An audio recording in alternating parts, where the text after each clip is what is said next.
Some people say if there wasn't death, we wouldn't have religion. We always wonder what happens when we die. Do we go to the other side? Well, you're going to see some, I think, some pretty amazing clairvoyant powers of Stacy Hoffer, as she has a group of us around and she feels out things that happened with relatives who've passed and advice they want to give. It's reaffirming. I think it's an adventure at the same time. Maybe there is something to this life after death, but let's find out. This is an entirely grounded, safe space, and so it's not going to be a scary or creepy experience for you. It just never is. It's always a good experience. Do we do anything to help the process clear our heads? Well, I'm going to do a little opening, little meditation, and what that's going to do is bring everybody into a grounded state and bring our hearts into resonance, which is, we don't have to do that at all. Spirit has got this, Spirit's in charge, I'm just the intermediary. But I like to do it, and I think it's a nice visualization, a nice way to start. And no, I mean, I think the main thing for all of you is to really open your minds, right? And to allow information to connect in your minds as you hear them, right? So, and also, if you haven't up till now, just take a moment to think about your people in spirit.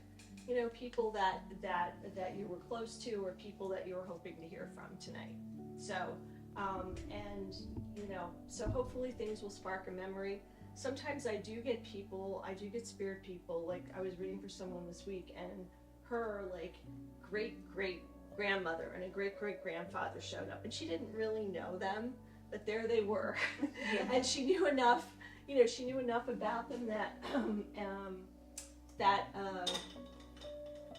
she was able to identify them. But you know, so sometimes this happens. We get people from older generations. We might get people from colonial times, or you know, other members of your family tree that you might be like, I have no idea who this is. That's okay. If you're curious, you can always like research it afterwards and see. So generally I do about an hour and a half with a group like this. Okay. That's good for everybody. Yeah. And the other thing too is that since Spirit is really in charge of this, and I can't guarantee that each one of you will hear from a spirit loved one, right? So it's kind of about being in the energy, being in the process. I did an evening a few months ago at Salt House, which is a salt cave in Hopewell, and there was one person there who had lost like literally 20 people in the last 3 years. And so we had a group, but her people just kept coming. I got a few spirit people for other people, but her spirit people just kept showing up. So, which was wonderful and beautiful, and everybody had, you know, a nice reading. So, okay, and that's Monique, and I have 2 other cats that might show up. I have an orange cat named Romeo, and a gray striped one called Lulu. So we'll see if they come in. Who wants to hang out? Oh, baby. Oh my God! I did that. Caitlin, Kevin, Diana, and Kristen. Okay. All right. You probably have to tell me again.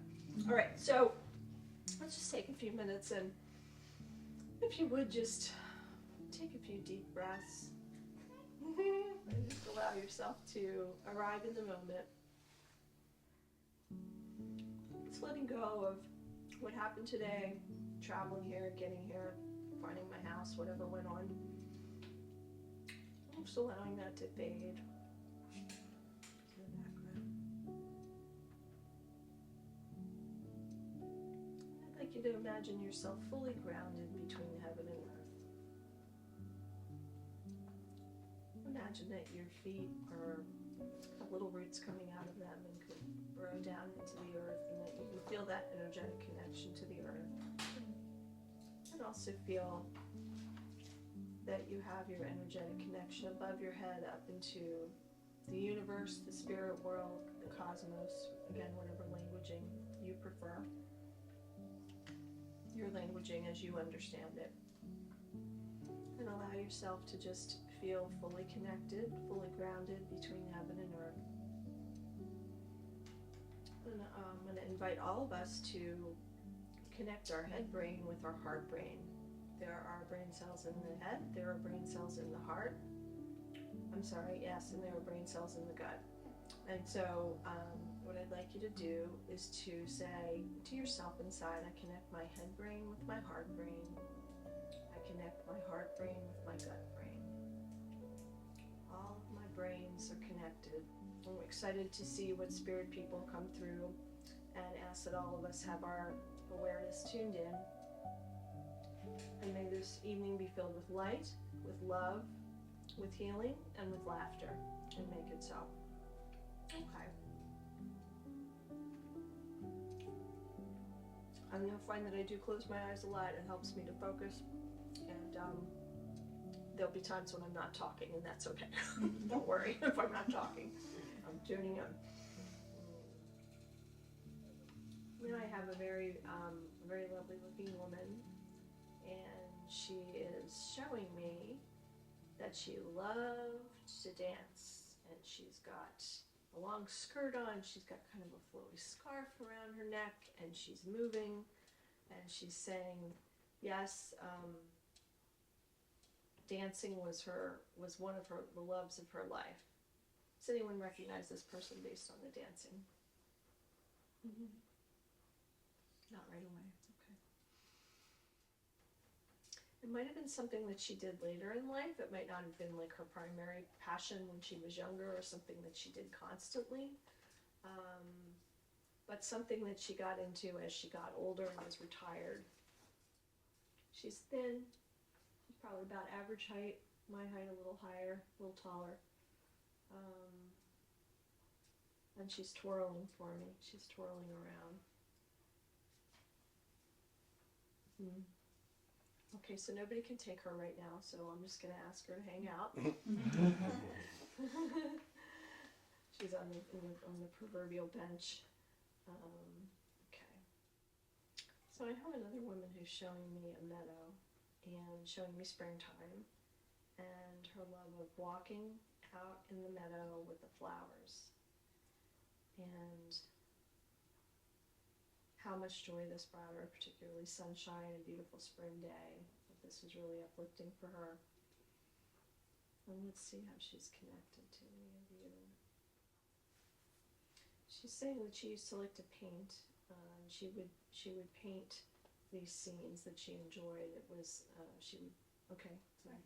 My grandma. I'm with you. Okay, that she liked to paint. It was just a scene like that. So Kirsten, medium Stacy Hoffer, she seemed to really hit and be very specific. She talked about what your grandmother. My grandmother. She's showing me you as a little girl, and she's showing me you like really adorable and sort of bouncing around. Were you like a bouncy little girl? Yeah. Yeah. When you mentioned springtime, we went to Yellowstone once when I was a kid, and she was also into photography. I don't know if that's too much information, but she took a picture of me with my head like next to like a flower and like a big like meadow. Oh, beautiful. Garden. Yeah. Okay. And were you maybe 4 or 5 at the time, or were you? I think it was a little older. Yeah. Okay. Right. And she's just saying that you were so precious with your bouncy energy that you were like a bouncing ball, and you were like the sunshine to her. You were just like the sunshine, and how much she loves you, and loved you and continues to love you, and she's saying keep the sunshine in your heart no matter what, right? She's saying that sometimes you get discouraged, and but to use my words, she's using my words now, which is really aren't my words, they're the words of Albert Camus, which is you have within you an invincible summer, right? And that, always to remember that sunshine, that light is inside of you, no matter what's going on with life. It's just really showing me all of what for her, these like extremely loving, fond memories of being with you out in nature, just like you were telling me with the flower, right? And that nature, springtime and the beautiful, the greenery and the flowers and the clouds and the sun, like that was so special for her, and that you being with her, and that meant so much to her, to have you there and to be out with you. Um, yeah.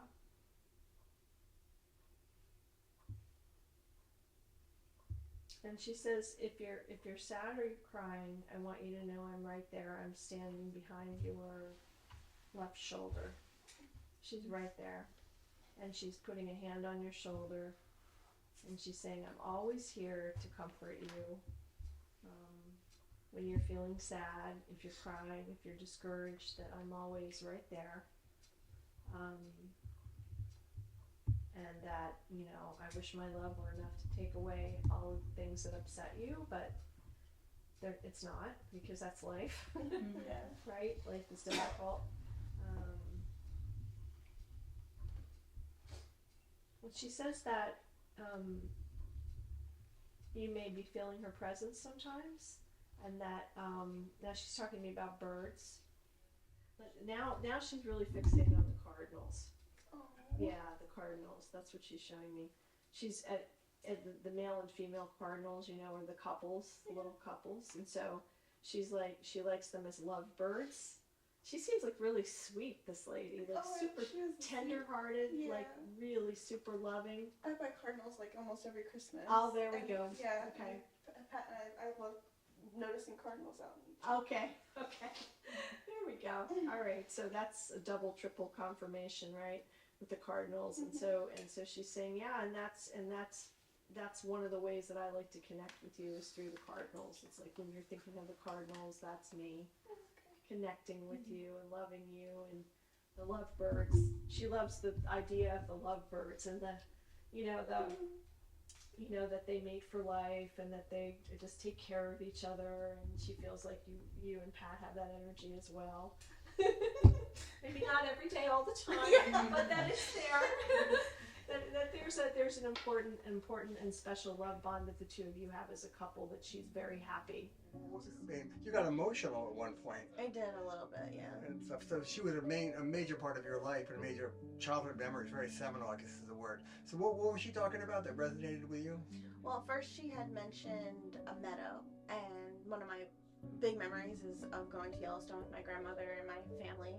And she has a picture, or she took a picture of me in a meadow. So that kind of resonated. And then Stacy had brought up painting, and my grandma loves to paint. I literally have a photo made by her in my living room.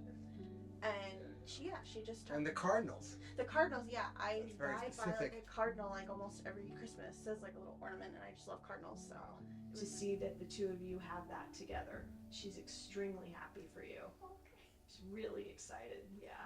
She's excited to be able to tell you these things, right? Because I don't think she was here when you met Pat, or no, when you right? She passed the year before him and I met. Oh, so she's doubly happy then. Yeah.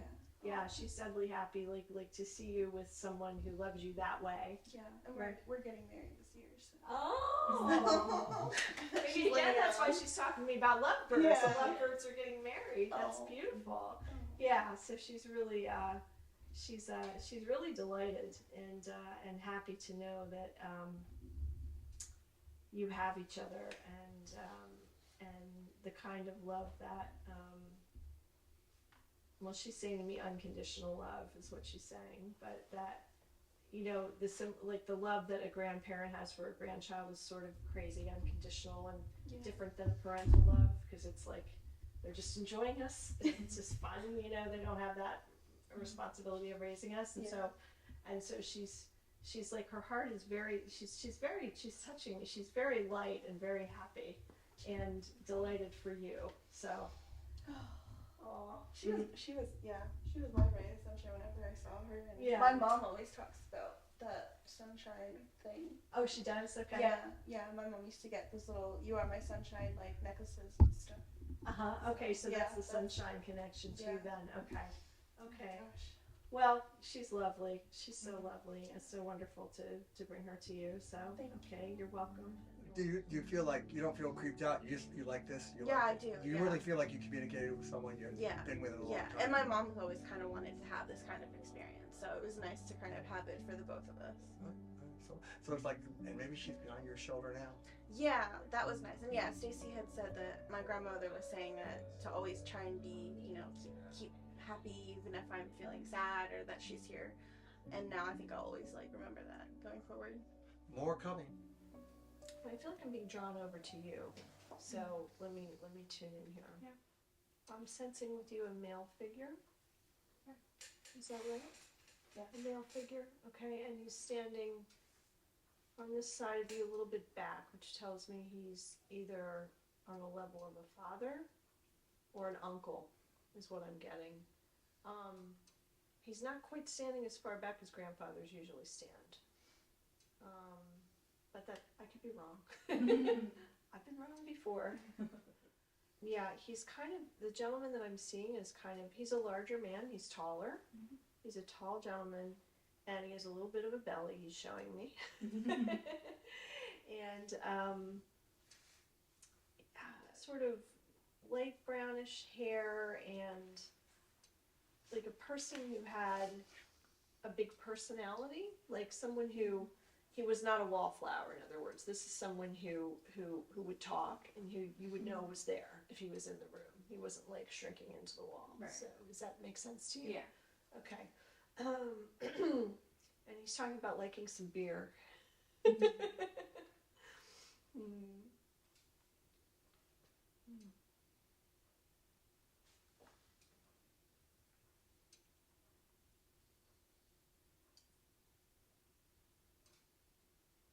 And he's telling me he wants you to trust yourself more. Mhm. Does this make sense to you, this person, so far? I don't remember much about him, but it could be my Uncle Harry. Mm-hmm. So Okay. but I'm not sure.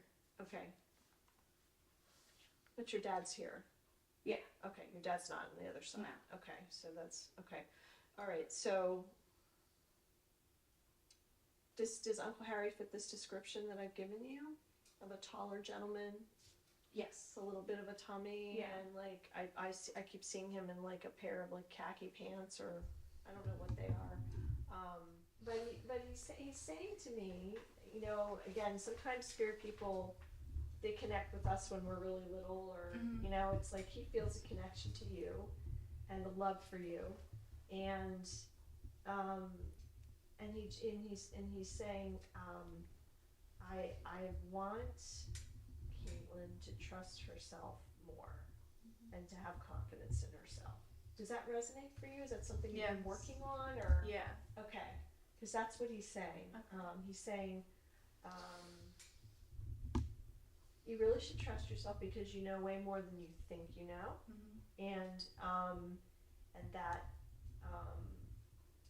when you need to make a decision, you should go with you should use your head, but also your gut, Mhm. right? And that you should trust your gut feeling and your intuition about different situations, and that you should continue to sort of put yourself out there in life.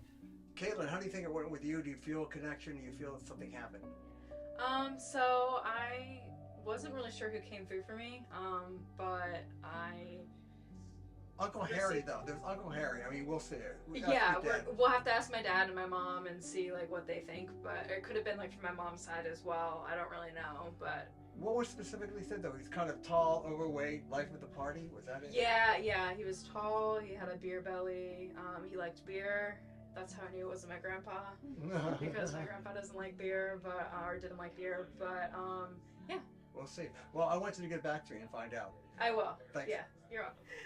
You know, meaning like continue to go forward and to speak up, and to, in whatever these situations are where you need to speak up, is like he's saying, I hope this won't offend you, saying use your big girl voice. Yeah. He doesn't mean that in a patronizing Mhm. or mean way or anything like that. He's saying, I really want to see you, drop into that adult voice and say what it is you're thinking and feeling, and what you know to be true in whatever situations we're talking about here. I feel like it's something with other people. I feel like I'm kind of seeing you sitting around talking to other adults, maybe around the table. Are you a teacher by any chance? No. You're not a teacher. Okay. But that there's some situation where you need to, to speak up and stick with your guns. Mhm. Yeah. That resonates for you? Yes. Okay. Yeah. Okay. And he brings you that with much love and light. Yeah, yeah, he really cares about you. Yeah. Okay. And they're saying this is a good union. Like, we support these two. Yeah. And but you need some evidence to know that that really is your grandparents. I could say that, but let me get some identifying information, right? Oh, your grandparents, are you sure, Stacy? You're just saying that because you're a medium. Okay, let me see what I have. Seeing a gentleman who's talking to me about World War II. He's standing, I feel he's standing behind you, Kevin, a couple generations back. So it would have been your father, it would have been your grandfather, or even your great-grandfather. And he's talking about being a man. This is interesting. I never had a spirit person talk to me about this before.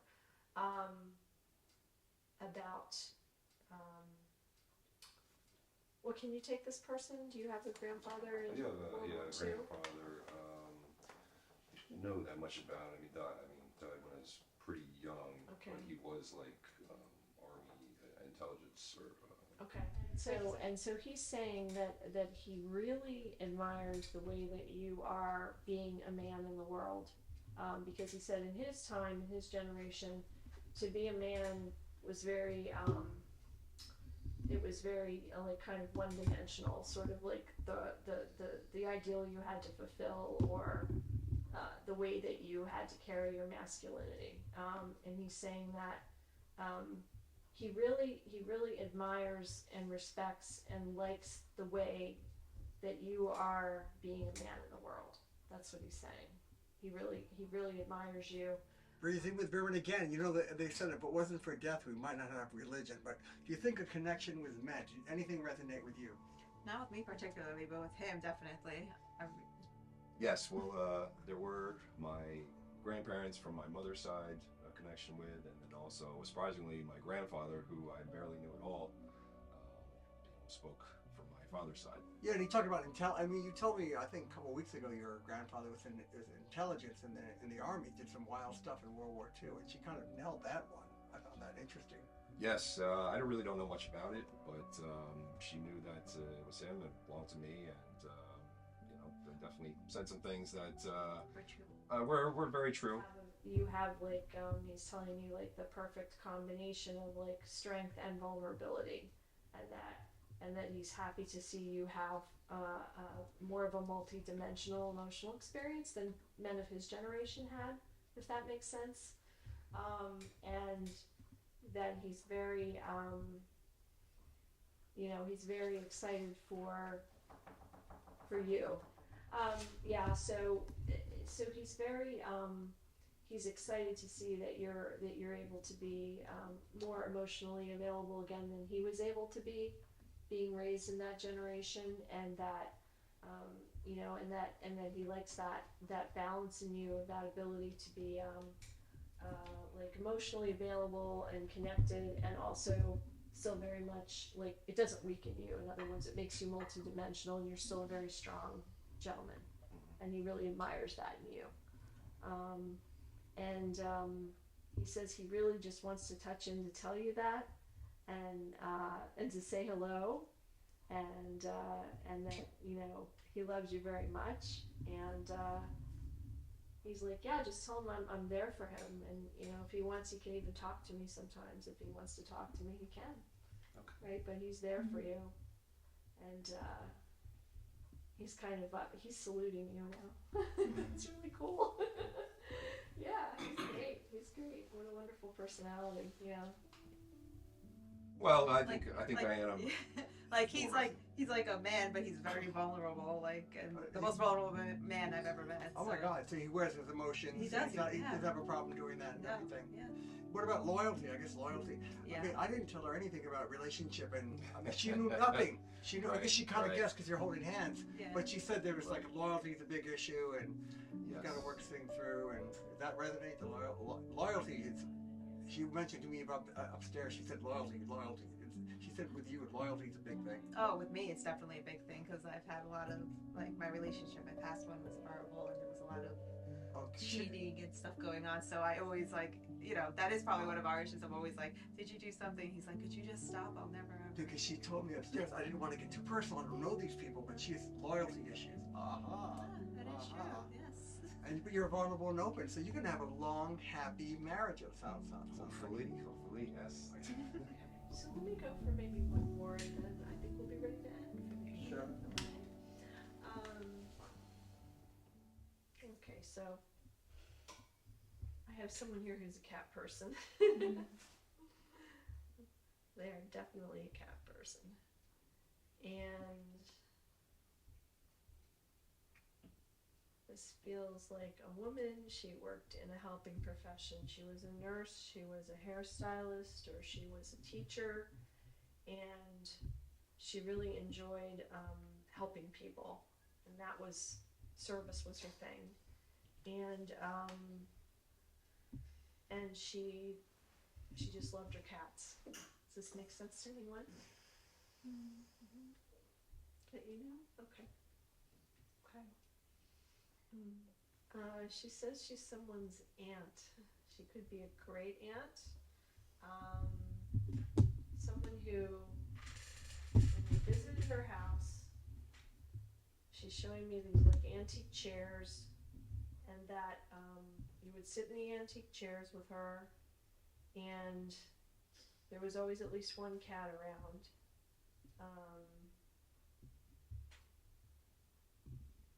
Well, that's my grandmother's sister. Okay. Is she, because I'm getting Victorian times is what I'm getting from her, the word Victorian, like that era? But she liked that Victorian, everything, yeah. Yes, she liked did? it. Oh, yeah, Okay. even in her Florida apartment. Victorian? Yeah, she Yeah, did. she's telling me Victorian, very Victorian, yeah. Did she have a cat though? Yeah. Okay.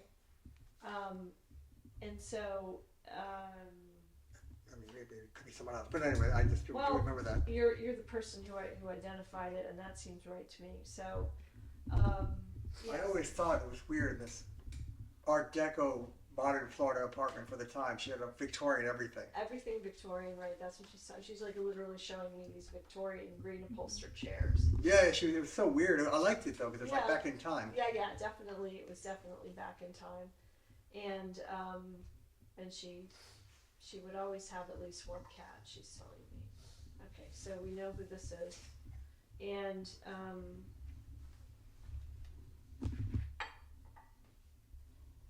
yeah, she's just telling me like how much she enjoyed that, and she also enjoyed seeing how people responded when they came in the apartment. Like that was fun for her. She gave tours. Oh, did she? Okay, yeah, because she's saying. It was kind of dumb because why you? Okay, You didn't go along with it because Well, that's what she's saying though. How she's saying this made me so happy when people would come in, because my apartment was so different from everybody else's, and I really took pride in showing people my place and what I've got going on and all my things, and a lot of care taken with decorating, and she's saying that God, I haven't thought about that in a long time. she really enjoyed you and would your brothers go with you? Yeah. The three brothers with mom, maybe? And my mom wasn't that intrigued by it either. Okay, but your mom would go? Yeah. I not feel like your dad went. Was it more your No, mom? he wasn't into that. So. Well, no, I'm not saying that he would have. It was more like a familial obligation, but that it was your mom and No, it the wasn't three my of you. mom. It was my dad's. My dad didn't want to go though. Oh, it was your dad's grandmother? Yeah. Oh, okay. Dad's grandmother, your grandmother. It was my grandmother's sister. Your grandmother's sister? Your grandmother on your father's side? Yes. Okay. My father's mother. Okay, but so what I see is your mother and the three boys. Yeah, the she three of did you it. there. That you guys would go, and she's saying she just wants you to know how much those visits meant to her. That they really meant a lot to her. Well, we went to be polite. You did, and it was but the thing was, she's saying She didn't know that at the time. no. Well, right. That's what she's telling She me. knows. Well, she does. Yeah, but what she's telling me is that even if you just want to be polite, it brought her heart joy, and that she wants, and so she's thanking you for that. She's thanking you for entering her world and allowing her to share that with you. And she says that your mother and the three of you were delightful, That's the word she's using. You three boys were just delightful, and I loved seeing you, and I loved having you there, and I still love you. And just take that message with her love and her blessing, okay? All right. Okay. All right, that's the evening. That's the reading part of the evening. Anyway, we just had a reading with Stacy Hoffer, medium. It was quite intriguing. I think you hit on some people. My great aunt, who I haven't even thought about in years, her love of Victorian chairs and giving tours of her apartment. Right. Towards loyalty, and I think my producer director's fiance, you got the grandmother. I mean, how does this happen, though? How does this happen? It's hard to explain. It's a multi-sensory thing. When I just relax my mind and I tune into impressions that I get, and sometimes they're visual impressions, and sometimes they're auditory impressions, and sometimes I feel things in my body. Like I'll feel, sometimes if someone like died of a heart attack, I'll feel pain in the heart center. Rarely I'll get a smell or a taste in my mouth, but usually it's those other senses of seeing things and hearing things. One thing I can say, if you want to get reunited, come see Stacy Hoffer. What you pretty specific things about advice from dead relatives that can help about marriage, love, commitment, paintings, pictures. There was some specific references and specific relatives that just popped up. Some we didn't even expect. My great aunt showed up. She liked Victorian chairs and giving tours of her house. How could she have known that? This was a very, should I say, spirited time.